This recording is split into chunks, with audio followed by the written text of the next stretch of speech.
વાત વડોદરામાં ડામરની અછત અને ભાવ વધારાને કારણે અટવાયેલા રોડના કામની અમેરિકા અને ઈરાન વચ્ચે યુદ્ધ વિરામ થઈ ગયું છે, પરંતુ તેની અસર હજુ પણ વર્તાઈ રહી છે. વડોદરામાં ડામરની અછત અને ભાવ વધારાને કારણે રોડના કામ અટકી પડ્યા છે. માર્ચ મહિનામાં જે ડામર 55,000 રૂપિયા પ્રતિ મેટ્રિક ટનમાં ભાવે મળતું હતું, અત્યારે તેનો ભાવ 1 લાખ રૂપિયા એટલે ડબલ થઈ ગયો છે. આ ઉપરાંત ઇન્ડિયન ઓઇલ કોર્પોરેશન એટલે કે IOCL દ્વારા ડામરનો પૂરતો જથ્થો પણ ન મળતા કોન્ટ્રાક્ટરની મુશ્કેલી વધી છે. સરકારે ટેન્ડરના નિયમોમાં કરેલો ફેરફારના કારણે કોન્ટ્રાક્ટરોને જોઈએ તેવો ભાવ વધારો મળતો નથી. પરિણામે કોન્ટ્રાક્ટરોને ડામરના પ્લાન્ટ બંધ કરી દેવાની ફરજ પડી છે.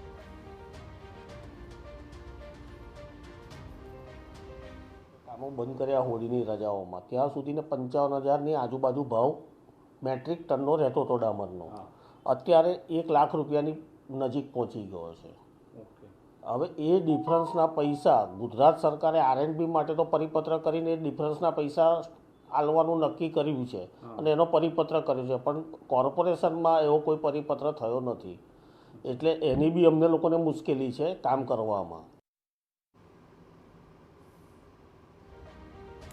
તો વડોદરા મનપા જ નહીં, પરંતુ માર્ગ અને મકાન વિભાગ દ્વારા જિલ્લામાં ચાલી રહેલા માર્ગ નિર્માણ અને સમારકામના કામો પણ પ્રભાવિત થયા છે.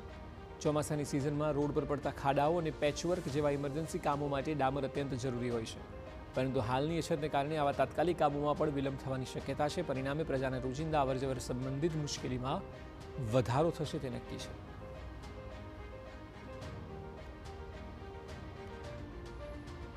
IOCL તરફથી જે ડામર આપવામાં આવે છે એમાં હાલમાં જે રિક્વાયરમેન્ટ છે એ મુજબના બિટ્યુમિન નથી મળતા, પણ જેમ જેમ બિટ્યુમિન મળે છે એમ પ્રાઇવેટ કામો જે કોન્ટ્રાક્ટરો થકી થઈ રહ્યા છે એની અંદર ડામરના અછત હોવાને કારણે કેટલાક કામો ડિલે થઈ શકે છે. પરંતુ જે વડોદરા મહાનગરપાલિકાનો હોટમિક્સ પ્લાન્ટ છે અને ત્યાંથી જે પેચવર્કની કામગીરી માટે જે હોટમિક્સ મટીરિયલ બનાવવામાં આવે છે ત્યાં IOCL દ્વારા ડામરનો જથ્થો નિયત મર્યાદામાં પૂરો કરવામાં આવે છે અને ત્યાં એ પ્રકારની કોઈ અછત નથી.